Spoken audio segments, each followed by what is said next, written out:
के YouTube channel पर jail प्रहरी, पुलिस व रेलवे की विशेष कक्षाएं जो है प्रारंभ हो गई हैं। इसी क्रम में कल हमने LCM और SCF का एक टॉपिक स्टार्ट किया था, जिसमें हमने SCF का जो है थोड़ा सा बेसिक पढ़ा था। अब कल जो हमने SCF का बेसिक पढ़ा था उसमें बहुत सारे बच्चों को लॉन्ग डिवीज़न मेथड और जो आपका एक डिफरेंस मेथड था, दोनों में कुछ प्रॉब्लम्स थी। तो जो हम आज के हमारी जो क्लास है वो हम पिछले कुछ क्लासेस का रिवीजन करते हुए जो है उसको आगे बढ़ेंगे। कल हमने लॉन्ग डिवीज़न मेथड देखी थी, जिसमें बच्चों को थोड़ा सा प्रॉब्लम जा रहा था। तो सबसे पहले हम थोड़ा सा आज लॉन्ग डिवीज़न मेथड को और बढ़िया तरीके से समझेंगे। साथ ही यह देखेंगे कि लॉन्ग डिवीज़न मेथड पे बेस्ड किस प्रकार के क्वेश्चंस जो है हमारे एग्जाम्स में पूछे जाते हैं। तो चलिए इसे आगे बढ़ाते हैं। जैसे अगर हम लॉन्ग डिवीज़न मेथड की बात करें, लंबी भाग विधि की अगर हम बात करते हैं, तो अगर हम कोई दो नंबर लें जैसे 18 और 72, इनका हमें HCF निकालना है। अगर इनका हमें HCF निकालना है तो हम लंबी भाग विधि या लॉन्ग डिवीज़न मेथड में हम क्या करते थे कि आप बड़ी संख्या को छोटी संख्या से विभाजित करते थे। तो यहाँ पे बड़ी संख्या 72, छोटी संख्या 18 है, तो 72 को हम 18 से क्या करेंगे, विभाजित करेंगे। तो जैसे 18 × 72 एक बार में हो जाएगा। अगर हम कोई दूसरी संख्या लें जैसे 82, 18 और 82, तो अगर हम इसे डिवाइड करें तो कितना हो जाएगा, 18 × 4 = 72, 18 × 72, कितना बचेगा यहाँ पे 10 बचेगा आपका। अब हम देख रहे हैं क्या जो शेषफल 10 बचा है वो भाजक 18 से क्या विभाजित होगा, विभाजित नहीं हो रहा है। तब इस परिस्थिति में क्या करेंगे, जो हमारा शेषफल है, शेषफल से भाजक को विभाजित करेंगे।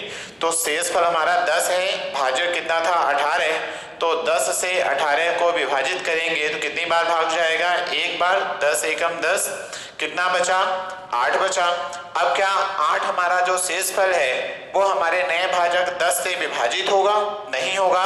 तो पुनः वही प्रक्रिया दोहराएंगे और 10 को यानी हमारे भाजक को शेषफल 8 से डिवाइड करेंगे, एक बार फिर से भाग जाएगा। 8 एकम 8, कितना बचा, 2 शेषफल बच रहा है। क्या 8 से 2 विभाजित होगा, विभाजित नहीं होगा। तो फिर हम क्या करेंगे, इस भाजक 8 को शेषफल 2 से विभाजित करेंगे तो कितना आएगा, ये 2 चौको 8, पूरी तरह हमारा क्या हो गया, ये विभाजित हो गया। जैसे ही हमारा पूरी तरह विभाजित हो गया तो जिस भाजक से हमारा जो भाज्य है पूरी तरह विभाजित हो जाए वही हमारा क्या होता है, HCF। तो यहाँ पे हमारा HCF कितना हो जाएगा, 2 हो जाएगा। बहुत ही आसान है, एक बार फिर समझिए इसे। हमारा 82 और 18 दो संख्याएं हो गई, तो बड़ी संख्या को छोटी संख्या से हमने डिवाइड किया, 4 बार भाग जाएगा। 72 72 आ गया यहाँ पे, कितना बचा 10। अब क्या 10 18 से विभाजित होगा, नहीं विभाजित होगा। जब हमारा शेषफल भाजक से विभाजित ना हो उस परिस्थिति में जो हमारा भाजक है उसे शेषफल से विभाजित करते हैं। तो हमारा भाजक 18 था, उसे हम शेषफल 10 से विभाजित कर रहे हैं। तो जैसे हमने विभाजित किया तो एक बार भाग जा रहा है, 10 एकम 10, कितना बचा यहाँ पे, 10 एकम 10, कितना बचेगा यहाँ हमारा 8 बचेगा। 18 में से 10 गया तो 8 बचा। अब हमारा जो 8 है वो 10 से तो विभाजित नहीं होगा, तो फिर से 10 को 8 से विभाजित करेंगे तो कितनी बार भाग जाएगा, एक बार। कितना शेषफल बच रहा है, 2 शेषफल बचा। शेषफल 2 भाजक 8 से अब विभाजित नहीं होगा, तो भाजक को ही विभाजित करेंगे। तो हमने देखा 8 2 से कितनी बार में कटेगा, 4 बार में कटेगा। तो जिस भाजक से हमारा जो भाज्य है वो पूरी तरह विभाजित हो जाए वही हमारा HCF होता है। तो यहाँ पे हमारा HCF कितना हो जाएगा, 2 हो जाएगा। इसी क्रम को आगे बढ़ाते हुए एक और क्वेश्चन देखते हैं। जैसे अगर हम कोई और दो संख्याएं ले लें, जैसे हम एक संख्या ले रहे हैं 140 और 385, हमें 140 और 385 का लंबी भाग विधि का प्रयोग करते हुए HCF निकालना है। तो कैसे निकालेंगे, जैसे अभी हमने देखा था क्या करते हैं, सबसे पहले बड़ी संख्या को छोटी संख्या से विभाजित करते हैं। तो 385 को 140 से विभाजित करेंगे, 140 से विभाजित करेंगे तो 3 बार में ज्यादा हो जाएगा, कितनी बार भाग जाएगा, 2 बार। कितना हो जाएगा, 140 दूना कितना हो जाएगा, 280 हो जाएगा। 280, तो यहाँ पे कितना बच रहा है, रिमाइंडर 501, 105 बच रहा है। अब क्या 105 140 से विभाजित होगा? विभाजित नहीं होगा। तो इस परिस्थिति में हम क्या करेंगे? शेषफल से भाजक को विभाजित करेंगे। भाजक कितना है हमारा? 140। तो 140 को अगर हम 105 से विभाजित करें तो कितनी बार भाग जाएगा? एक बार भाग जाएगा। फिर से हमारा शेषफल कितना बच रहा है? 35 बच रहा है। अब शेषफल 35 क्या 105 से विभाजित होगा? विभाजित नहीं होगा। तो फिर से हम क्या करेंगे? इस शेषफल 35 से भाजक 105 को विभाजित करेंगे। तो हमने देखा 35 तिया 105 हो रहा है, यानी हमारी संख्या पूरी तरह विभाजित हो गई। तो हमारी संख्या पूरी तरह विभाजित किससे हो रही है? 35 से। तो हमारी संख्या पूरी तरह विभाजित जिससे होगी वही हमारा क्या कहलाएगा? HCF कहलाएगा। इतना समझ में आ रहा है सभी को? इसके बाद आगे बढ़े तो अब हम ये देखते हैं कि लंबे भाग विधि का प्रयोग करते हुए किस प्रकार के हमारे पास क्वेश्चन आते हैं। एग्जाम ओरिएंटेड क्वेश्चन किस प्रकार के रहते हैं। तो जो पहला क्वेश्चन कुछ इस तरह का बनता है कि लंबे भाग विधि का प्रयोग करते हुए महत्तम समावर्तक निकालते समय, लंबे भाग विधि का प्रयोग करते समय महत्तम समावर्तक निकालते समय कुछ भागफलों का क्रम दे देगा और हमें अंतिम भाजक दे देगा, जो कि हमारा अंतिम भाजक ही क्या होता है? HCF होता है। तो HCF दे देगा और पूछ लेगा कि वो हमारी संख्याएं कौन सी हैं। जैसे मैं आपको क्वेश्चन नोट करता हूं कि जो हमारा क्वेश्चन है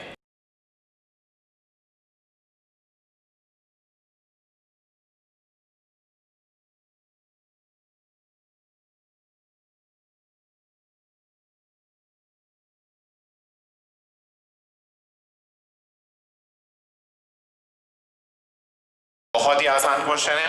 एक बार हम इस क्वेश्चन को समझते हैं। क्या बोला गया है? लंबी भाग विधि का प्रयोग करते हुए महत्तम समावर्तक निकालते समय ऊपर से नीचे प्राप्त भागफल का क्रम क्रमशः 4 1 1 व 4 है तथा अंतिम भाजक 2 है, तब वो संख्याएं कौन सी हैं? क्वेश्चन कुछ इस तरह बन रहा है। जब हम लंबी भाग विधि का प्रयोग करते हैं तो किस तरह भाग हमारे पैटर्न बनता है? इस तरह हम लगातार क्या करते हैं? भाग देते जाते हैं जब तक कि हमारा अंतिम भाजक प्राप्त ना हो जाए। इस तरह हम ज्ञात करते हैं। अब क्या बोल रहा है कि ऊपर से नीचे प्राप्त भागफल का क्रम, ऊपर से नीचे का जो क्रम है वो कितना दिया हुआ है? 4 1 1 और 4 दिया हुआ है। ये हमारे भागफल हो गए ऊपर से नीचे के क्रम में। साथ साथ क्या दिया हुआ है? अंतिम भाजक। तो आपको पता है अंतिम भाजक कौन सा होता है? अंतिम भाजक वह संख्या होती है जिससे दी गई संख्या पूरी तरह विभाजित हो गई हो, यानी हमारा जो HCF है वही हमारा अंतिम भाजक होता है। तो हमारा अंतिम भाजक कितना है? 2।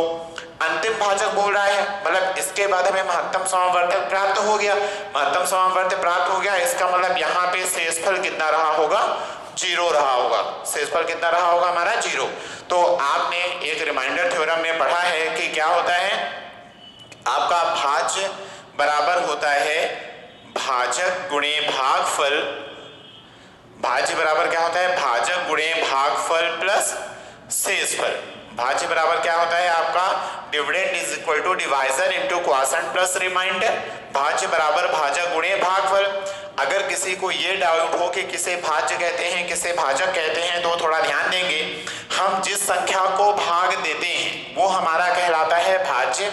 हम जिस संख्या से भाग देते हैं वो हमारा कहलाता है भाजक।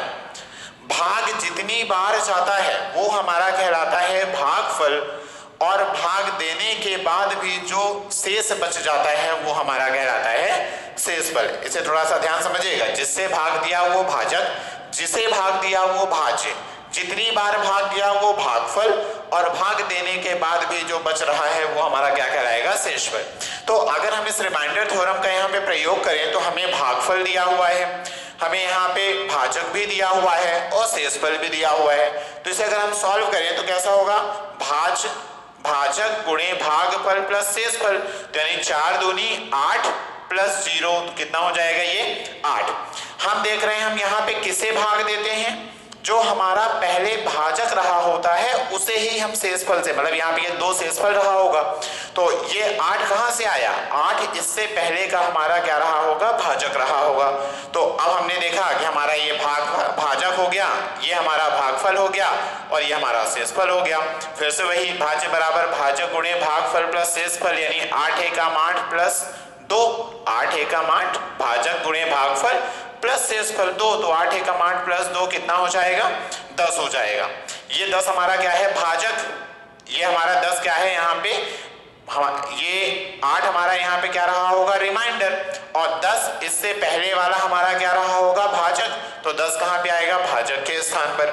फिर से वही भाजक गुणे भागफल प्लस शेषफल, तो 10 एकम 10 और 8 कितना हो जाएगा 18, 10 एकम 10 और 8 कितना हो जाएगा 18। ये हमारा जो 18 है इससे पहले वाला हमारा क्या रहा होगा भाजक रहा होगा। तो फिर से एक बार हम रिमाइंडर थ्योरम लगाएंगे तो क्या हो जाएगा 18 चौक 72 और 10 कितना हो जाएगा 82। तो इस प्रकार वो हमारी दो संख्याएं कौन सी हो जाएंगी 18 और 82। बहुत ही आसान है। आपको सबसे पहले क्या करना है, जितने भागफल दिए हुए हैं, जितने भागफल दिए हुए हैं उतने भाग के आप क्या कर लोगे बना लोगे, भाग का स्थान बना लोगे। एक बार हम फिर से इसे समझते हैं। हमारे पास 4 भाग के स्थान दिए, 4 भागफल दिए हैं, तो हम भाग के स्थान कितने बनाएंगे 4 बना लेंगे। फिर सभी का क्या दिया हुआ है भागफल दिया हुआ है, तो सभी का जल्दी से भागफल ले लेंगे। ध्यान रखिएगा, क्रम जरूर ध्यान रखिएगा, कभी कभी ऊपर से नीचे या कभी कभी नीचे से ऊपर भी बोल दिया करता है, तो इसे आपको ध्यान से लिखना है। अंतिम भाजक हमारा कितना है 2 है, अंतिम भाजक है मतलब शेषफल कितना रहा होगा 0, तो भाज्य बराबर भाजक गुणे भागफल प्लस शेषफल, यानी 2 चौको 8 प्लस 0 यानी कितना हो जाएगा 8। ये हमारा भाजक होगा, कितना हो जाएगा 8 एकम 8 प्लस 2 यानी कितना हो जाएगा 10। फिर ये यहाँ पे आएगा हमारा भाजक हो जाएगा 10 एकम 10 प्लस 8 18। फिर यहाँ पे आ जाएगा कितना हो जाएगा 18 चौक 72 10 82, यानी हमारी वो दो संख्याएं कौन सी हो जाएंगे 18 और 82। तो इस प्रकार लंबी भाग विधि का प्रयोग करते हुए इन संख्याओं को हम आसानी से ज्ञात कर सकते हैं। तो ये तो हो गई आपकी कॉन्सेप्चुअल मेथड। अब अगर पेपर में हमें इस कॉन्सेप्ट को कैसे यूज करना है, आप देख रहे हो पूरे के पूरे जब हम इसे सॉल्व कर रहे थे तो केवल एक ही चीज यूज की जा रही है, भाज्य बराबर भाजक गुणे भागफल प्लस शेषफल। तो अगर इसे हम डायरेक्ट यूज कर दें, डायरेक्ट यूज कैसे करेंगे, हमारे भागफल लिख लीजिए पहले 4 1 1 और क्या है 4, ये हमारे भागफल हो गए। अब हमने देखा 4 1 1 और 4 हमारे भागफल हैं। हमने देखा हमारा अंतिम भाजक कितना है, अंतिम भाजक हमारा कितना है 2 है। हमने देखा कितना है, अब इसे हम सॉल्व करें तो क्या हो जाएगा भाजक गुणे भागफल प्लस शेषफल कितना था 0, शेषफल कितना था 0, तो ये कितना हो जाएगा हमारा 4 दूनी 8। अब ये जो यहाँ पे है ये कहाँ पे आ जाएगा, ये आगे आ जाएगा, तो कितना हो जाएगा 8 गुणे 1 और ये जो है वो भाजक के शेषफल के स्थान पे चला जाएगा, तो कितना हो जाएगा 8 एकम 8 प्लस 2 कितना हो जाएगा ये 10, ये 10 आगे आ जाएगा 10 गुणे 1 और ये 8 कहाँ पे चला जाएगा शेषफल के स्थान पे, तो 10 एकम 10 और 8 कितना हो जाएगा 18, ये 18 है आगे आ जाएगा, कितना हो जाएगा 18 चौक 72 प्लस 18 चौक 72 प्लस ये जो हमारा 10 है वो शेषफल के स्थान पे आ जाएगा, कितना हो जाएगा 82। तो इस प्रकार हमारी वो दो संख्याएं कौन सी हो जाएंगी 18 और 82। बहुत ही आसान है, भाज्य बराबर भाजक गुणे भागफल, केवल कुछ ही सेकंडों में आप इसे इस तरह के क्वेश्चंस को सॉल्व कर सकते हैं। हमारे भाजक हम भागफल का क्रम लिख लिया हमने, इसके बाद हमने देखा हमारा अंतिम भाजक कितना था 2, हमेशा ध्यान रखिएगा नीचे से ऊपर का क्रम लिखा हुआ है ना। अंतिम भाजक हमारा कितना था 2, तो भाजक गुणे भागफल प्लस शेषफल 2 चौको 8 प्लस 0 8, ये जो हमारा अब संख्या बनी वो हमारा क्या रहती है भाजक, तो भाजक गुणे भागफल पिछला शेषफल 2 था तो कितना हो जाएगा 8 2 10, फिर भाजक गुणे भागफल प्लस शेषफल पिछला वाला भाजक ही शेषफल होता है तो कितना होता है आपका 8, कितना हो जाएगा 18, फिर ये 18 आगे आ जाएगा तो भाजक गुणे भागफल प्लस पिछला जो भाजक था वो शेषफल रहता है तो कितना हो जाएगा 82। तो इस प्रकार हमें वो दोनों संख्याएं प्राप्त हो जाएंगी। बहुत ही आसान है। अगर आपको ये समझ में नहीं आ रहा है तो आपको जब तक समझ में ना आए तब तक आप इसे बार बार रिपीट करके देख सकते हैं जिससे आपका कॉन्सेप्ट पूरी तरह क्लियर हो जाए। चलिए इसी तरह का एक और क्वेश्चन देखते हैं जिससे आपका कॉन्सेप्ट और बढ़िया हो जाए। अगर इसी क्वेश्चन में हम कुछ परिवर्तन कर दें कि लंबी भाग विधि का प्रयोग करते हुए मासा निकालते समय ऊपर से नीचे भागफल का जो क्रम है वो क्रम से कितना है 2 3 और 5 है तथा अंतिम भाजक हमारा कितना है 10। यहाँ पे दो टर्मिनोलॉजी यूज करता है, या तो अंतिम भाजक बोलेगा या तो हमें बोलेगा यहाँ पे क्या है वह हमारा महत्तम समावर्त मासा HCF जो है वो कितना दिया हुआ है 10 दिया हुआ है। तब हमें बतानी है कि वो संख्याएं कौन सी होंगी। हम जानते हैं, अब इसे हम डायरेक्ट करते हैं क्योंकि हमें एग्जाम ओरिएंटेड पे देखना है इसे। हमने देखा नीचे से ऊपर का क्रम लिख लीजिए, कितना है 5 3 और 2। नीचे से ऊपर का क्रम क्यों लिख रहे हैं? क्योंकि हमें अंतिम भाजक यानी अंतिम भाजक जो है हमें दिया हुआ है, तो हमें अंतिम भागफल से स्टार्ट करना होगा। तो कितना हो जाएगा 10 गुणे 5 प्लस अंतिम शेषफल 0, तो 10 गुना 50 प्लस 0 यानी कितना हो जाएगा 50। 50 आगे आ जाएगा, कितना हो जाएगा 50 यहाँ 150 प्लस 10 यानी कितना हो जाएगा 160। फिर 160 आगे आ जाएगा, तो 160 गुणे 2 कितना हो जाएगा 320 प्लस 50 यानी कितना हो जाएगा आपका 370। तो हमारी दो संख्याएं कौन सी रही होंगी 160 और 370। केवल कुछ ही सेकंडों में आसानी से आप जो है इनका आंसर्स निकाल सकते हैं। एक बार फिर से देखते हैं, हमने भागफल का क्रम प्राप्त कर लिया। हमारा भागफल का क्रम था ऊपर से नीचे 2 3 5, तो 2 3 5 ऊपर से नीचे, है ना। अब समझिएगा जरा, हमने 2 3 5 ऊपर से क्रम था, पर हमने 5 से क्यों स्टार्ट किया? हमने 5 से इसलिए स्टार्ट किया क्योंकि हमें प्रथम भाजक नहीं पता, हमें अंतिम भाजक, महत्तम समावर्तक अंतिम भाजक होता है, तो हमें अंतिम भाजक पता है, इसलिए हम अंतिम भागफल से स्टार्ट कर रहे हैं। तो हमारा अंतिम भाजक 10 है, अंतिम भागफल 5 है, शेषफल 0 होता है अंतिम, तो 10 गुणे 5 प्लस 0, भाजक गुणे भागफल प्लस शेषफल कितना हो जाएगा 50 प्लस 0 50। अब जो ये भाजक है, जो संख्या आई वो हमारा क्या बनेगा नया भाजक, तो 50 गुणे 3 और जो भाजक था वो हमारा बनता है शेषफल, तो कितना हो जाएगा 50 यहाँ 150 प्लस 10 यानी 160। फिर ये संख्या आगे आ गई और जो हमारा भाजक था वो बनेगा शेषफल, तो 160 दूना 320 प्लस 50 370 यानी वो हमारी दो संख्याएं कौन सी हो गई 160 और 370 हो गई। सभी को क्लियर हो रहा है? चलिए एक और देखते हैं इसी तरह का क्वेश्चन। बहुत ही आसान है, आपको बस कॉन्सेप्ट पकड़ना है, क्योंकि जब तक आप कॉन्सेप्ट नहीं सीखोगे तब तक आपको ये चीजें नहीं समझ में आएंगी कि कहाँ से आ रही हैं, और यही आपको देखना है, क्योंकि एग्जाम में आपके रटे रटाए क्वेश्चंस नहीं आते हैं, क्वेश्चंस का पैटर्न बदलता रहता है, और अगर आप कॉन्सेप्ट सीखोगे तो आपका जो क्वेश्चन का पैटर्न चाहे कितना भी परिवर्तित करे पर देगा तो एलसीएम और एचसीएफ से ही, और अगर आपको उसका कॉन्सेप्ट पता है तो आप आसानी से इन्हें सॉल्व कर सकते हैं। चलिए एक और क्वेश्चन देखते हैं इसी तरह का। अगर हमें दिया हो कि हमारा जो भागफल का क्रम है 9 8 और 5 है, भागफल का हमारा क्रम कितना है 9 8 और 5 है, तथा हमारा जो मासा है वो कितना है 16 है। अंतिम भाजक जो है या हमारा मासा दिया हुआ है, इस बार HCF हमारा दिया है 16 दिया हुआ है। तो हमें ज्ञात करना है कि हमारी संख्याएं कौन सी होंगी। हमने देखा हमारे भागफल का क्रम ऊपर से नीचे कितना दिया हुआ है 9, या फिर ऐसा भी कर सकता है, इसमें ऊपर से नीचे की जगह क्वेश्चन में अगर हम परिवर्तन कर दें तो इस तरह दे देगा नीचे से ऊपर।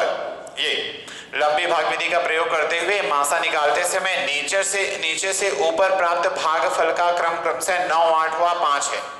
अब मासा 16 है, तब वे संख्याएं कौन सी होंगी? हमने देखा 9 8 5 का क्रम था, तो अब ये तो नीचे से ही ऊपर था, तो कितना था 9 8 और 5। हमारा अंतिम भाजक कितना था 16 था, तो अंतिम भाजक कितना हो जाएगा हमारा 16 हो जाएगा। फिर अंतिम शेषफल हमारा कितना होता है 0, तो कितना हो जाएगा ये 16 या 144, तो हमारी वो संख्या कौन सी होगी हमारा संख्या के आगे 144। हम जानते हैं जो 144 है आगे भाजक बनेगा, तो 144 गुणे 8 कितना हो जाएगा, और ये जो 16 है हमारा क्या बन जाएगा, जो भाजक था वो शेषफल बन जाता है, तो कितना हो जाएगा 8 एकम 800 और 8 चौको 32 यानी 320, है ना। तो कितना हो जाएगा 800 और 320 यानी 1120, और 8 चौको 32 यानी कितना हो जाएगा 1152। कितना हो जाएगा ये 800 और 8 चौको 32 यानी 320 यानी कितना हो जाएगा 8 3 1120, और 8 चौको 32 यानी 1120 और 32 कितना हो जाएगा 1152 प्लस 6 कितना हो जाएगा 1158 प्लस 10 कितना हो जाएगा 1168 हो जाएगा आपका ये। अब ये 1168 जो है आपका आगे आ जाएगा इंटू 5, ये कितना हो जाएगा 5, और ये 144 आपका शेषफल बन जाएगा।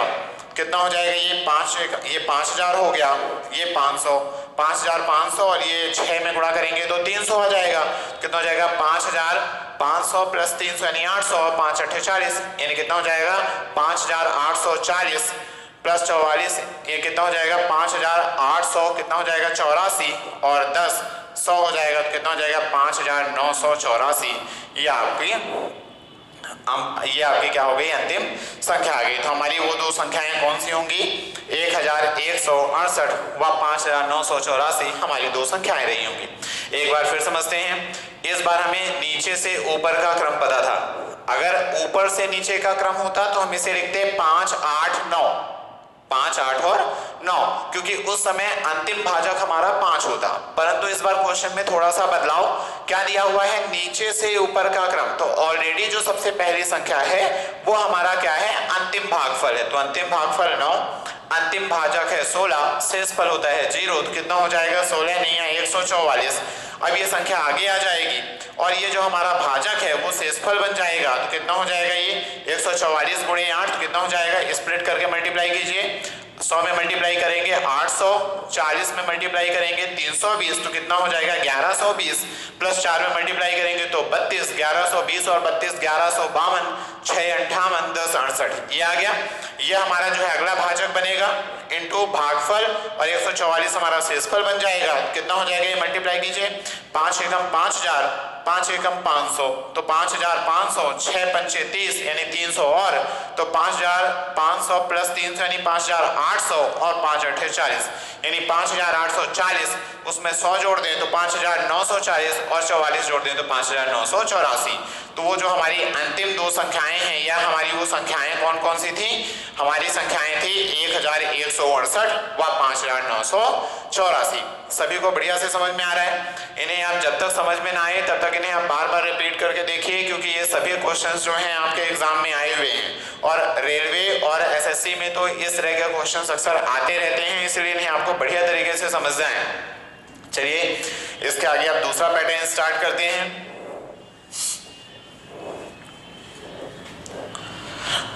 कल हमने एक मेथड पे चर्चा की थी डिफरेंस मेथड। डिफरेंस मेथड बहुत बढ़िया विधि है जिससे आप आसानी से जो है वैसे फैक्टर मेथड से भी आसानी से एचसीएफ निकाला जा सकता है पर डिफरेंस मेथड कहीं कहीं बहुत यूजफुल हो जाती है इसलिए हमें थोड़ा सा उसे बढ़िया समझना है। डिफरेंस मेथड में हमने क्या देखा था डिफरेंस मेथड में हमने क्या देखा था कि अगर कोई दो संख्याएं हैं हमने मान लिया। अच्छा पहले डिफरेंस मेथड को समझना है तो थोड़ा सा एक और चीज समझते हैं कि एक वर्ड आता है को प्राइम। एक वर्ड क्या आता है को प्राइम सहअभाज्य। अब ये सहअभाज्य क्या है ऐसी दो संख्याएं जिनका HCF 1 हो। ऐसी दो संख्याएं जिनका HCF कितना हो 1 हो वो सहअभाज्य संख्याएं कहलाती हैं। जैसे 4 और 5 का जो HCF है वो कितना है इनका HCF कितना है 1 तो ये 4 और 5 क्या कहलाएंगे सहअभाज्य कहलाएंगे। इसी तरह आपका 3 और 4 भी आपके क्या है इनका भी HCF 1 है तो ये भी क्या कहलाएंगे आपकी सहअभाज्य। तो सहअभाज्य को आप कैसे समझते हो कि सीधी भाषा में बोलें तो ऐसी संख्याएं जिनमें कुछ भी उभयनिष्ठ ना हो ऐसी संख्याएं जिनमें कुछ भी कॉमन ना हो आपका वो सहअभाज्य कहलाता है। तो हमारे पास सहअभाज्य की परिभाषा क्या होगी कि दो संख्याएं जिनमें कुछ भी कॉमन ना हो हमारा सहअभाज्य है। अब हम जानते हैं कि जैसे हमारी 15 और 12 और 15 दो संख्याएं हैं इनका HCF 3 है। इनका HCF कितना हो जाएगा 3। तो अगर हम HCF बाहर कर लें HCF यानी जो कॉमन था हमने बाहर निकाल लिया तो क्या बच रहा है 4 और 5 बच रहा है। हमने देखा जैसे ही हमने HCF कॉमन किया तो 4 और 5 बचा और HCF कॉमन करने पर हमेशा कैसी संख्याओं के जोड़े बनते हैं सहअभाज्य संख्याओं के जोड़े बनते हैं। HCF कॉमन करने पर सहअभाज्य संख्याओं के जोड़े बनते हैं। बस इसी कॉन्सेप्ट को बेस बनाकर बनाया गया है डिफरेंस मेथड। अब इसे हम समझते हैं कि जैसे अगर हमारी कोई दो संख्याएं हैं n1 और n2 तब इनमें हमने मान लिया कि इनका HCF होगा कुछ और इसमें बच रहा है x और इसमें HCF के अतिरिक्त क्या बच रहा है y बच रहा है। भाई HCF कॉमन करेंगे HCF तो दोनों में उपस्थित होगा HCF कॉमन करेंगे तो दो सहअभाज्य संख्याएं बचेंगी। अब अगर हम इनका डिफरेंस निकालें तो हमने देखा HCF कॉमन आ गया क्या बच रहा है x माइनस y बच रहा है। क्या बच रहा है x माइनस वाई। इसका अर्थ क्या निकल रहा है कि किन्हीं भी दो संख्याओं के अंतर में उनका HCF सदैव समाहित होता है। किन्हीं भी दो संख्याओं के अंतर में उनका HCF सदैव क्या होता है, समाहित होता है। अब अगर किन्हीं भी दो संख्याओं के अंतर में उनका HCF समाहित होता है, यानी हम दो संख्याओं का अगर अंतर निकाल लें तो उस अंतर में आपका HCF उपस्थित होगा। तो या तो वो अंतर ही आपका HCF है या तो अंतर के जो फैक्टर होंगे उनमें से कोई एक आपका क्या होगा, HCF होगा। तो चलिए थोड़ा सा डिफरेंस मेथड पे और चर्चा करते हैं आगे। जैसे अगर हम तीन संख्याएं ले लें 48, 90 और 120, हमें इनका HCF निकालना है। अगर हमें इन तीनों का HCF निकालना है तो मैंने आपको पहले ही बताया था कि अगर हमारे पास दो संख्याएं होती अगर हमारे पास केवल दो संख्याएं होती 90 और 120, इनका HCF निकालना है तब तो बहुत आसान था। 90 और 120 का जो अंतर है वो कितना हो जाएगा आपका 30। तब इनका जो अंतर है, अंतर कितना आ रहा है आपका 30 आ रहा है। तो या तो ये 30 ही हमारा HCF है या तो 30 का कोई फैक्टर, और अगर 30 HCF है तो इससे दी गई संख्याएं विभाजित हो जाएंगी। जैसे हम अगर विभाजित करें 30 या 90, 30 चौको 120, हमने देखा विभाजित हो रहा है, इसका मतलब ये है कि हमारा क्या है, HCF है। पर अगर हमारे पास दो से अधिक संख्याएं हो जाएं तब हम किनका अंतर हमें लेना है। अगर हमारे पास दो से अधिक संख्याएं हो जाती हैं तब हम उन दो संख्याओं का अंतर लेते हैं जिनके बीच का अंतर सबसे कम है। ऐसी दो संख्याएं लेते हैं जिनके बीच का अंतर क्या है, सबसे कम। यहाँ पे 48 और 90 के बीच समथिंग 40 का तो अंतर आ ही रहा है। यहाँ पे 90 और 120 के बीच 30 का अंतर आ रहा है। 120 और 48 के बीच भी लंबा अंतर आ रहा है। तो सबसे कम अंतर कहाँ पे आ रहा है, सबसे कम अंतर आ रहा है 120 और 90 के मध्य। 120 और 90 के मध्य कितने का अंतर आ रहा है, 30 का अंतर आ रहा है। तब ये या तो हमारा ये 30 HCF होगा या तो 30 का कोई फैक्टर। हमने देखा 30 से क्या विभाजित होंगे, ये दोनों विभाजित हो जाएंगे, इसमें 0 नहीं है तो विभाजित नहीं होगा, मतलब 30 हमारा HCF नहीं है। तब अगर हम और इसे तोड़ें 15 दूनी 30, 15 से ये विभाजित नहीं होना, और तोड़िए इसे, और हम इसे क्या लिख सकते हैं, हम लिख सकते हैं इसे कि क्या कर सकते हैं इसे 5 छगा 30 कर सकते हैं। 5 से तो विभाजित होगा नहीं, 6 से अगर हम विभाजित करके देखें तो हमने देखा 6 8 48, 15 छगा 90 और 20 छगा 120। हमने देखा 6 30 का वह फैक्टर है जिससे, वह बड़े से बड़ा फैक्टर है जिससे तीनों संख्याएं विभाजित हो रही हैं, इसलिए हमारा यहाँ पे HCF कितना हो जाएगा, 6 हो जाएगा। एक बार हम फिर से समझते हैं। हमने देखा हमारा ऐसी दो संख्याएं लेंगे जिनके बीच का अंतर सबसे कम है। 90 और 120 के बीच का अंतर सबसे कम है, तो यहाँ पे अंतर कितना आ गया, 30। तो ये ध्यान रखिएगा, आप किन्हीं भी दो संख्याओं का अंतर निकाल सकते हैं, चाहे 48 120 का अंतर लीजिए, चाहे 90 और 120 का अंतर लीजिए, चाहे 48 और 90 के बीच का अंतर लीजिए, चाहे 120 48 का अंतर लीजिए। पर हमें कौन सा अंतर लेना है, हमें ऐसी दो संख्याएं लेनी है जिनके बीच का डिफरेंस सबसे कम। बाकी आप किन्हीं भी दो संख्याओं के बीच का अंतर लीजिए, उससे हमेशा आपका HCF उपस्थित ही होगा।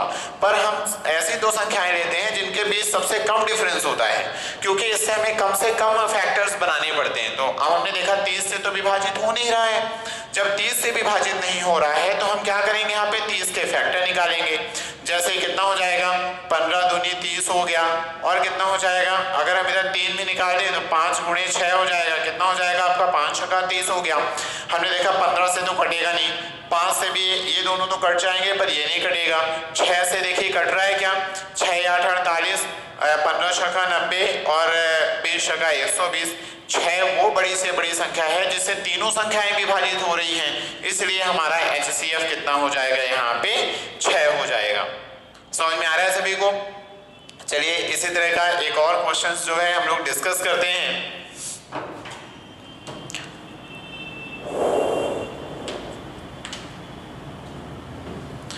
408, 288, 408, 288 और 552, इनका हमें क्या निकालना है, HCF निकालना है। तो हमने क्या बोला, डिफरेंस फाइंड कीजिए।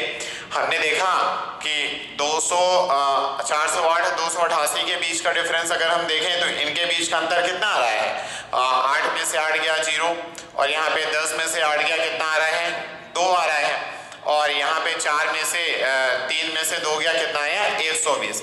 इनके बीच का डिफरेंस जो है हम देख रहे हैं 200 के आसपास आ रहा है। इनके बीच का भी डिफरेंस जो है कितना आ रहा है, 100 का तो सीधे सीधे डिफरेंस है, और यहाँ पे 52 है, इसका मतलब 140 और इसके आसपास यहाँ का डिफरेंस आ रहा है। तो हमने यहाँ पे देखा कि सबसे कम डिफरेंस किन दो संख्याओं के बीच का है, 408 और 120 के, 288 के। कितना है वो अंतर, वो अंतर है हमारा 120। इसका मतलब क्या निकला, HCF हमारा या तो 120 है या तो 120 के जो फैक्टर होंगे वो हमारा HCF है। एक बार फिर समझते हैं, हम चाहे इन दोनों के बीच का डिफरेंस निकालें, चाहे इन दोनों के बीच का डिफरेंस निकालें, चाहे इन दोनों के बीच का डिफरेंस निकालें, किन्हीं भी दो संख्याओं के डिफरेंस में उनका HCF होगा ही। फिर हम ऐसी क्यों संख्याएं लेते हैं जिनके बीच का डिफरेंस सबसे कम हो, क्योंकि उसमें हमें सबसे कम फैक्टर्स की जरूरत होगी। तो हमने देखा 408 और 288 के बीच का अंतर 120 है। इसका मतलब जो हमारा HCF है या तो 120 है या तो 120 का कोई फैक्टर। हम देख रहे हैं 120 से तो डिवाइड होने नहीं है, तो 120 का फैक्टर निकालते हैं। जैसे किसमें किसमें 120 आएगा, 40 तिया 120 होगा, 40 तिया 120, 30 चौको 120 होगा, 24 पंचे 120 होगा। चेक करें 30 और 40 दोनों में 0 है और इनमें 0 तो है नहीं, मतलब ये फैक्टर हमारे HCF नहीं है। 24 से अगर हम भाग दे के देखें, 24 एकम 24 कितना बच रहा है, यहाँ पे 16 बच रहा है, और कितना हो जाएगा 24 पंचे 120, 24 छक्का 140, 24 सत्ते 168 विभाजित हो गया। 24 एकम 24, 28 में से 24 गए, कितना बचा, 4 बचा, 24 दूनी 48, ये भी विभाजित हो गया। ये कितना होगा, 24 दूनी 48, कितना बचा, 55 में 48 गए, 7 बच रहा है, 24 तिया 72, ये भी विभाजित हो गया। तो हमने देखा 24 वह बड़े से बड़ा फैक्टर है जिससे दी गई संख्याएं पूरी तरह विभाजित हो रही हैं। इसका मतलब हमारा जो HCF है वो कितना होगा, 24 हो जाएगा। तो इसको बढ़िया तरीके से समझिए, इसमें बहुत बढ़िया कॉन्सेप्ट है। आगे आने वाले क्वेश्चंस के पैटर्न में हम इनका क्या करेंगे, यूज करेंगे। तो अगला क्वेश्चन इसके बाद हम देखते हैं।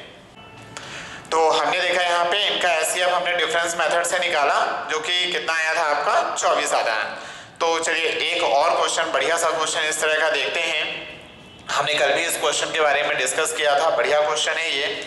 जैसे हमारी जो संख्याएं हैं 216, 423, 1215, 1422, 2169 और 2223, इतनी बड़ी बड़ी संख्याएं हैं, इतनी संख्याएं हैं, और हमें इनका HCF निकालना है। अब अगर ऑप्शन दिया है, इसको हम ऑप्शन से भी, ऑप्शन ओरिएंटेड अगर ऑप्शन हमने आपको दे दिया, 9 दे दिया हमने आपको, 24 दे दिया हमने आपको, है ना, और हमने 13 दे दिया आपको, 13 दे दिया। इसी तरह और भी एक आध दो ऑप्शन देख लेते हैं, जैसे 48, या फिर हमने आपको दे दिया इसमें 25 दे दिया हमने आपको। अब आपको बताना है इनका HCF इनमें से कौन सा है। हम देखते हैं कि ये विषम संख्या है, मतलब 24 से डिवाइड होना नहीं है, ये ऑप्शन एलिमिनेट हो गया। हमने देखा कि 216, 13 से क्या घटेगा, 13 एकम 13, 13 9 कितना हो जाएगा, 21, कितना हो जाएगा आपका 96, और 13 के भाड़े में 96 आता क्या, नहीं आता। 13 से 91 होता है, मतलब 13 हो नहीं सकता। 5 केवल इसमें है, मतलब 5 वाला भी HCF हमारा हो नहीं सकता, तो बच क्या रहा है, केवल 9, तो हमारा 9 HCF होगा। या फिर इसका दूसरा तरीका क्या है, अगर ऑप्शन से आप एलिमिनेट ना कर पा रहे हो, हमने बोला था डिफरेंस देखिए, सबसे कम डिफरेंस इन दोनों के बीच का डिफरेंस 200 के आसपास है। इन दोनों के बीच का डिफरेंस जो है हमने देखा ये तो और भी ज्यादा 800 के आसपास आ रहा है। इन दोनों के बीच का डिफरेंस भी समथिंग 200 के आसपास है। इन दोनों के बीच का डिफरेंस तो और ज्यादा है। इन दोनों के बीच का डिफरेंस सबसे कम लग रहा है। तो अगर इन दोनों के बीच का हम अंतर निकालें तो कितना आ रहा है, ये 169 और ये कितना है 2223 है आपका। तो अगर हम इनका अंतर निकालें तो कितना आ रहा है, 13 में से 9 गया, कितना बचेगा 4, 11 में से 6 गया, कितना 11 में से 6 गया तो कितना बचेगा 6 5 11, यहाँ पे 1 में से 1 गया 0, 2 में से 2 गया 0, कितना आ रहा है 54। तो या तो हमारा 54 HCF है ये जो हमारा अंतर आया है, या तो हमारा 54 एचसीएफ है या तो 54 का कोई फैक्टर एचसीएफ होगा। हमने देखा 54 से भाग तो इसमें जाएगा ही नहीं, क्योंकि 54 के पहाड़े में 5 नहीं आता लास्ट में, तो इसका फैक्टर निकालते हैं। अगर हम फैक्टर की बात करें तो कितना हो जाएगा, 27 दूना 54 होता है, फिर 18 तिया 54 होता है, फिर इसके बाद और क्या हो जाएगा, 9 छक्का 54 होता है। यही सब हो रहे हैं। अब अगर हम इसमें देखें तो 27 का भाग क्या, 27 एक विषम संख्या है, विषम संख्या का क्या भाग जो है, अब देखिए 27 का मतलब है 3 गुणे 3 गुणे 3, 3 गुणे 3 गुणे 3, तो हम देख रहे हैं किसी भी संख्या में 3 बार 3 आना चाहिए, या फिर हम देख रहे हैं कि 27 एक विषम संख्या है तो क्या उससे 216 डिवाइड होगा। 27, अगर हम इसे ही 423 को डिवाइड करके ही देखें तो 27 एक हम 27, कितना बच रहा है, 42 है, तो 3 और 12 यानी कितना बचा है, 15, और 153 27 के भाड़े में आता नहीं है, इसका मतलब 27 से विभाजित हो नहीं रहा है। 18 की बात करें, 18 एकम 18, और यहाँ पे 3 21, 18 दूनी 36 से डिवाइड हो गया है। इसकी बात करें तो 18 दूनी 36, ठीक है, कितना बचा, 6 बचा, 63, 18 के भाड़े में आता नहीं है। फिर क्या बचा है, 9, 9 बड़ा भाजक है हमारा। तो अगर 9 की बात करें हम, तो हम जानते हैं 9 से विभाजिता का नियम क्या होता है कि यदि अंकों का योग 9 से विभाजित हो जाए तो दी गई संख्या 9 से विभाजित होती है। भाई 9 का डिविजिबिलिटी रूल होता है कि कैसे चेक करते हैं कि कोई संख्या 9 से विभाजित हो रही है या नहीं। अगर हम सभी अंकों को जोड़ें और अगर वो 9 से उनका जोड़ विभाजित हो जाए तो संख्या विभाजित होती है।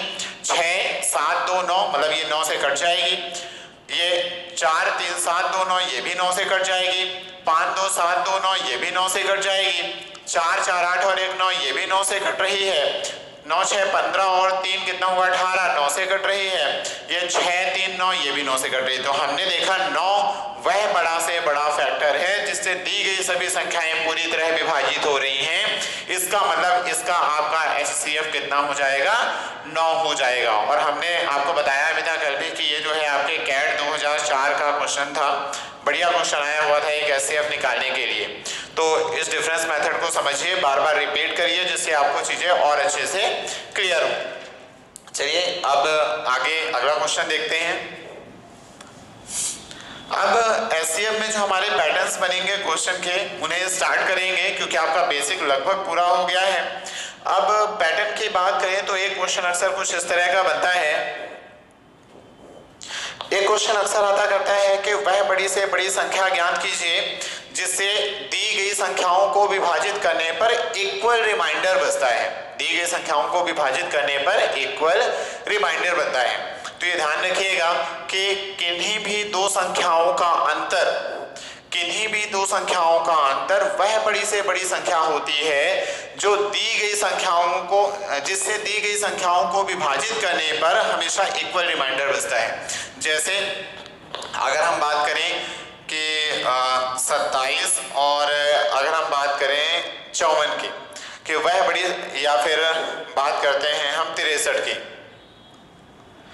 या कोई और अंक ले लेते हैं जैसे 36, 27 और हमने 36 ले लिया, तो वह बड़ी से बड़ी संख्या जिससे 27 और 36 दोनों को विभाजित करें तो हमारा शेषफल क्या बचे, बराबर बचे।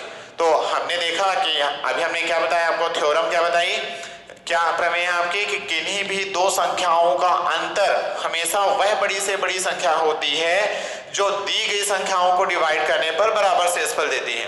तो हमने देखा कि 27 और 36 का जो एलसीएम होता है वो कितना हो गया, अंतर कितना आ रहा है आपका, 9 का अंतर आ रहा है। तो 9 3 27, 9 4 36, शेषफल कितना आ रहा है, दोनों का सेम आ रहा है। अगर हम इसके अलावा कोई दूसरी संख्याएं लेते, जैसे हम एक में 29 ले रहे हैं और एक में 43 ले रहे हैं, तो 29 और 43 का जो डिफरेंस है वो कितना आ रहा है, 30 और 13, यानी कितना डिफरेंस आ रहा है, 14 का डिफरेंस आ रहा है। अंतर जब 14 है तो 14 से अगर डिवाइड करें तो 14 दूनी 28, यानी शेषफल यहाँ पे कितना बचेगा, 1, और 14 3 42, यानी यहाँ पे भी शेषफल कितना बच रहा है, 1 बच रहा है। तो हमने यहाँ से क्या कंक्लूजन निकाला कि किन्हीं भी दो संख्याओं का अंतर वह बड़ी से बड़ी संख्या होती है जो जिससे दी गई संख्याओं को विभाजित करने पर हमेशा जो शेषफल बचता है वो क्या होता है, बराबर होता है। तो तो चलिए इस तरह का एक क्वेश्चन हम लोग सॉल्व करते हैं। क्वेश्चन क्या है हमारा, वह बड़ी से बड़ी संख्या ज्ञात कीजिए जिससे 396 व 211 को जब हम विभाजित करें तो हमारा जो शेषफल क्या हो, हमारा इक्वल प्राप्त हो। तो अभी इससे जस्ट पहले हमने सीखा था कि किन्हीं भी दो संख्याओं का अंतर वह बड़ी से बड़ी संख्या होती है, किन्हीं भी दो संख्याओं का जो अंतर है वह बड़ी से बड़ी संख्या होती है जिससे विभाजित करने पर दी गई संख्याएं बराबर शेषफल देती हैं। तो जैसे अगर हम यहाँ पे देखें 6 में से 1 गया कितना बचेगा, 5 बचेगा। यहाँ पे 9 में से 1 गया कितना बचेगा, 8 बचेगा। और 3 में से 2 गया तो कितना बचेगा, 1 बचेगा। तो इसका मतलब कि 396 और 211 को जब हम 185 से विभाजित करेंगे तो हमारा जो शेषफल है वो कैसा होगा, बराबर प्राप्त होगा। आप देख भी सकते हैं 185 दूना 370 कितना बच रहा है, यहाँ पे 26 बच रहा है। 185 एकम 185 कितना बचा, 15 और 11 यहाँ पे भी कितना बच रहा है, इक्वल रिमाइंडर कितना बच रहा है, हमारा 26 प्राप्त हो रहा है।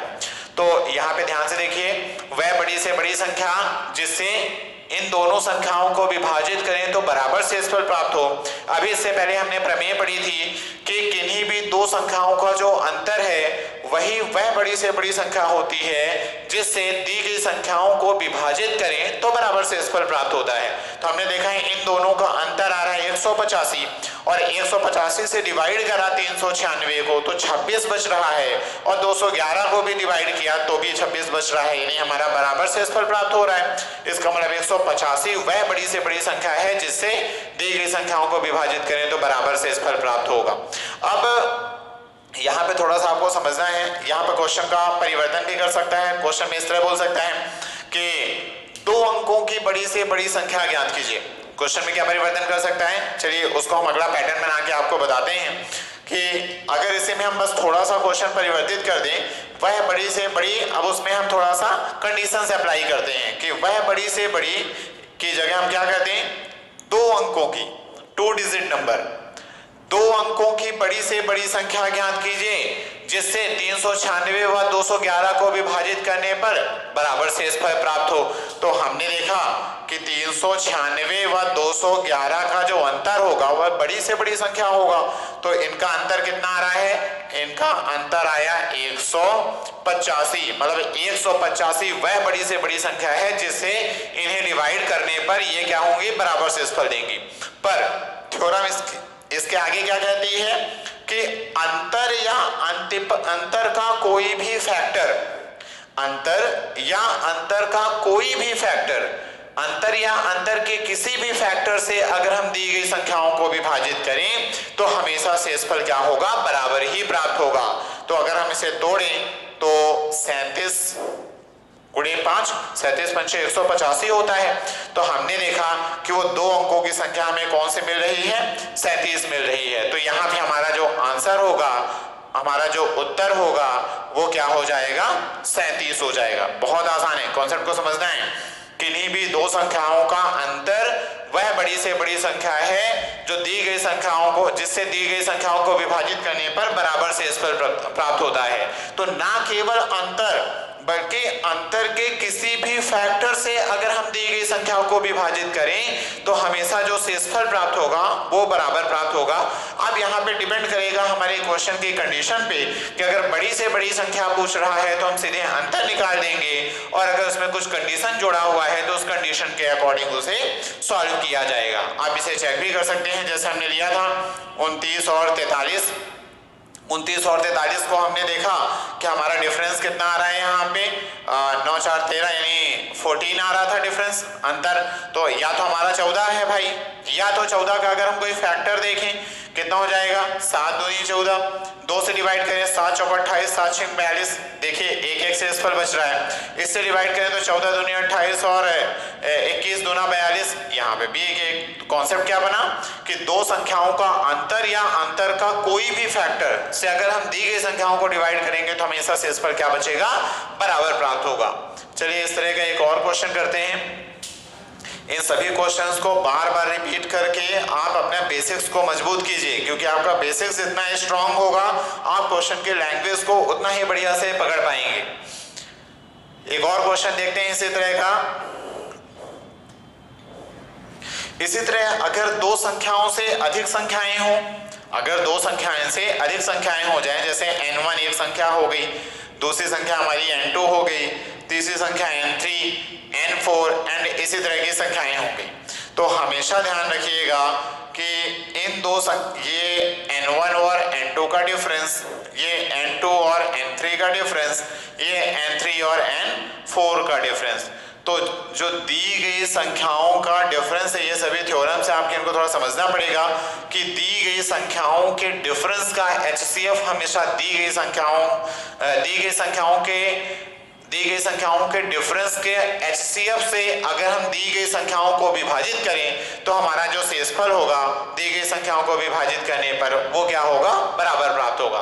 ध्यान रखिएगा, अगर दो से अधिक संख्याएं हो जाएं तो उन संख्याओं का हम क्या निकालेंगे, अंतर निकाल लेंगे, और उनका जो HCF होगा उस HCF से जब हम विभाजित करेंगे तो हमेशा क्या प्राप्त होगा, हमेशा हमें वो संख्याएं प्राप्त हो जाएंगी या हमेशा हमें बराबर शेषफल प्राप्त होगा। जैसे इस पर बेस्ड अगर हम क्वेश्चन करते हैं कि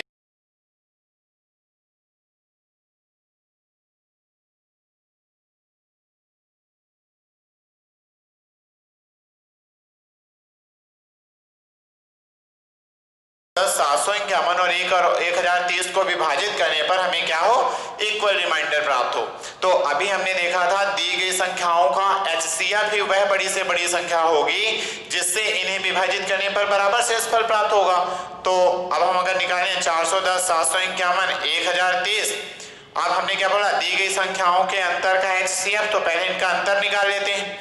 तो इसका अंतर कितना आ जाएगा, 1 में से 0 गया 1, और ये कितना हो जाएगा, 5 में से 1 गया 4 हो जाएगा, 7 में से 4 गया 3, 341 हो गया। इन दोनों का अगर हम डिफरेंस निकालें तो कितना हो जाएगा, 0 में से 10 में से 1 गया, कितना बचेगा यहाँ पे 9, और यहाँ पे कितना हुआ 12, 12 में से 5 गया, कितना बचेगा 7, ये कितना हुआ 9, 9 में से 7 गया, कितना होगा 279। अब हमें क्या निकालना है, इनका HCF निकालना है, क्योंकि ये तो हमारे क्या हो गए, ये तो हमारे अंतर हो गए। हमने क्या बोला था कि दी गई अगर n1, n2, n3 and so on संख्याएं हैं, तो ये दी गई संख्याओं का जो डिफरेंस आएगा, इन डिफरेंस का क्या निकालना है हमें, HCF। दी गई संख्याओं के डिफरेंस का जो HCF होगा वह बड़ी से बड़ी संख्या होगा जिससे इन संख्याओं को विभाजित करेंगे तो बराबर शेषफल प्राप्त होगा। तो हमने डिफरेंस निकाल लिया, और अभी हमें क्या चाहिए, डिफरेंस का HCF, यानी हमें 341 और 279 का HCF निकालना है। अभी HCF निकालने के लिए आपने डिफरेंस मेथड का प्रयोग किया था, निकालिए डिफरेंस इनका। 9 में से 1 गया, कितना बच रहा है, 9 में से 1 गया, कितना बच रहा है आपका, 8 बच रहा है, और 11 में से 9 गया, कितना बच रहा है आपका, 2 बच रहा है, और इधर हमने देखा कितना बचा 3, 13 में से 7 गया, कितना बच रहा है 6 बच रहा है, 2 में से 2 गया 0। यानी हमने देखा कि हमारा जो इन दोनों संख्याओं का डिफरेंस मेथड में यहाँ पे हमारा अंतर कितना आ रहा है, 62 आ रहा है। तो या तो हमारा 62 है HCF है, या तो हमारा क्या होगा, 62 का कोई फैक्टर होगा। तो हमने देखा कि अगर हम 62 से डिवाइड करें तो 62 से तो ये कटेगा नहीं, क्योंकि एक विषम संख्या है, तो 62 का फैक्टर कितना हो जाएगा, 31 दूना 62, 31 से क्या कट रहा है, 31 एकम 31, कितना बचा 3, 31 एकम 31, फिर ये कितना हो जाएगा 31 नहीं है, सीधे 9 बार भाग जा रहा है, 9 एकम 9, 9 3 27।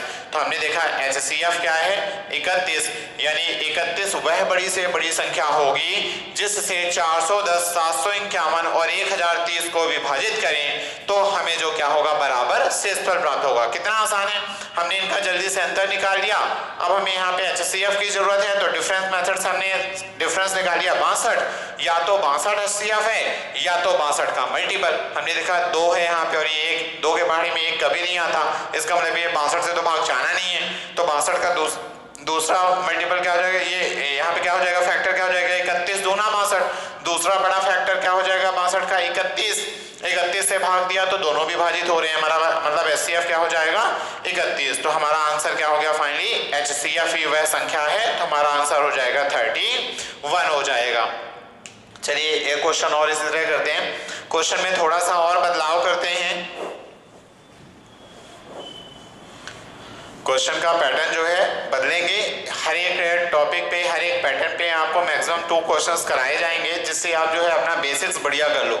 इसके बाद आपको क्या करना है कि आपके पास जो भी बुक्स हैं उन बुक्स पे इस तरह के क्वेश्चंस को ढूंढिए और उन पे क्या कीजिए, अपनी प्रैक्टिस कीजिए। अगर आपको कोई क्वेश्चन समझ नहीं आ रहा है या किसी पैटर्न का कॉन्सेप्ट समझ में नहीं आया है तो आप उसे कमेंट कर सकते हैं। इसके साथ साथ आप बार बार उन्हें रिपीट करके देखिए, क्योंकि आप जितना रिपीट करके देखेंगे उतना बढ़िया कॉन्सेप्ट आपका क्लियर होगा। अगला क्वेश्चन जो है हमारा,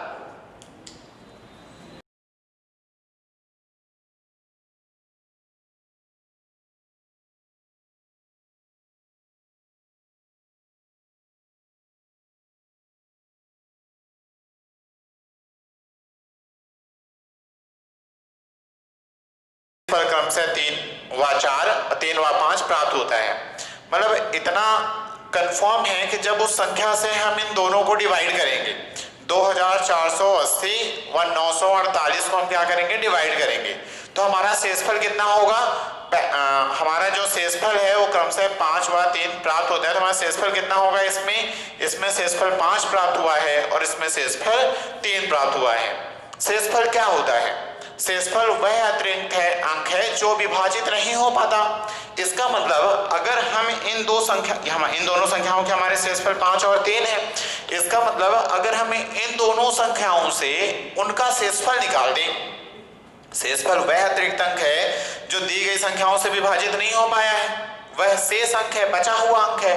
तो इसका मतलब अगर उस शेषफल के अतिरिक्त जो भी अंक संख्या थी वो पूरी तरह विभाजित हो गई, तो अगर हम इनका शेषफल निकाल दें तो जो बची हुई संख्या आएगी वो तो उस बड़ी से बड़ी संख्या से विभाजित हो जाना चाहिए। तो हमने देखा शेषफल निकाल दिया, तो यहाँ पे कितना बचेगा, 2475।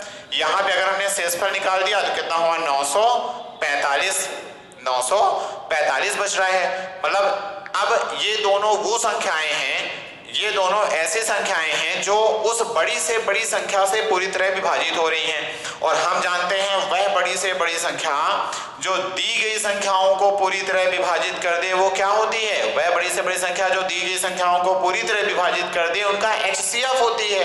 मतलब इनका हमें HCF निकालना है। तो अगर हम इनका HCF अगर हम इनको फैक्टर भी कर दें तो बहुत आसानी से ये क्लियर हो जाएगा कि इनका HCF क्या होगा। जैसे अगर हम इसे तोड़ दें, हम इसे देख सकते हैं 5 8 9 और 9 अगर हम किनारे कर लें तो कितना बचेगा, 9 एकम 9, ठीक है। ये कितना हुआ, 9 अपना 45। यहाँ पे अगर हम देखें तो 7 2 9 और 5 4 9, 9 से बिल्कुल भाग जा रहा है तो कितना हो जाएगी, 9 दूनी 18 और ये कितना बचा, 6 24, 9 7 63, 9 अपना 45 इंटू 9। इसका मतलब दोनों में एक क्या कॉमन है, 9 कॉमन है। फिर हम देख रहे हैं कि यहाँ पे अगर हम यहाँ पे ध्यान से देखें तो 5 दूना 10 और 5 एकम 5, भाई 5 दूना 10 और 5 एकम 5 आ रहा है। यहाँ से अगर हम 5 कॉमन करें तो 55 25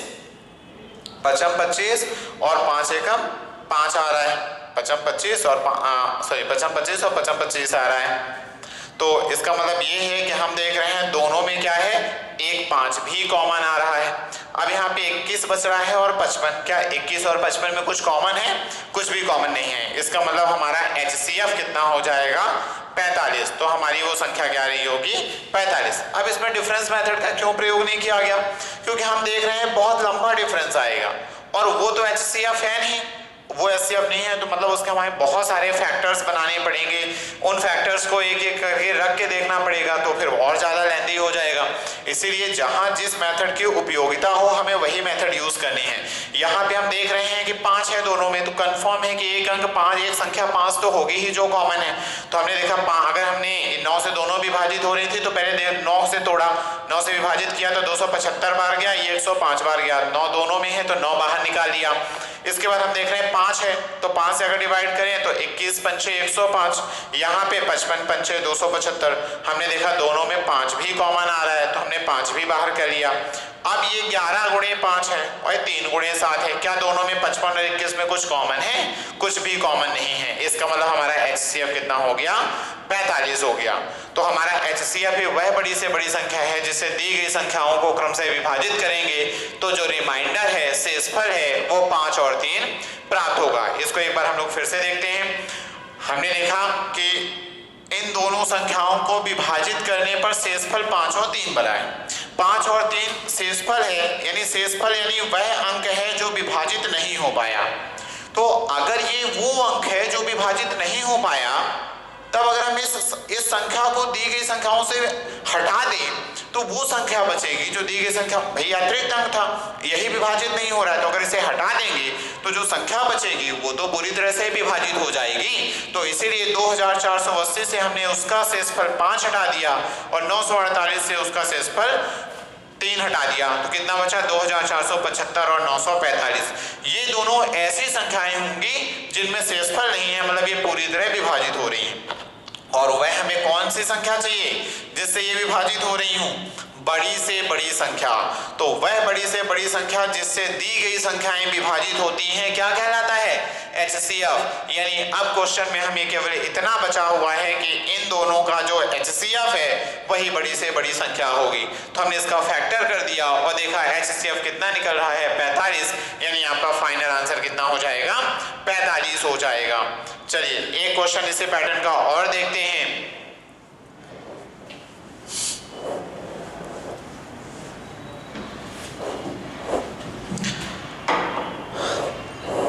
जैसे क्या दे, वह बड़ी से बड़ी संख्या ज्ञात कीजिए जिससे 25 तथा 35 को विभाजित करने पर शेषफल क्रमशः 5 व 3 प्राप्त होते हैं। इसी पे क्वेश्चन बना लेते हैं।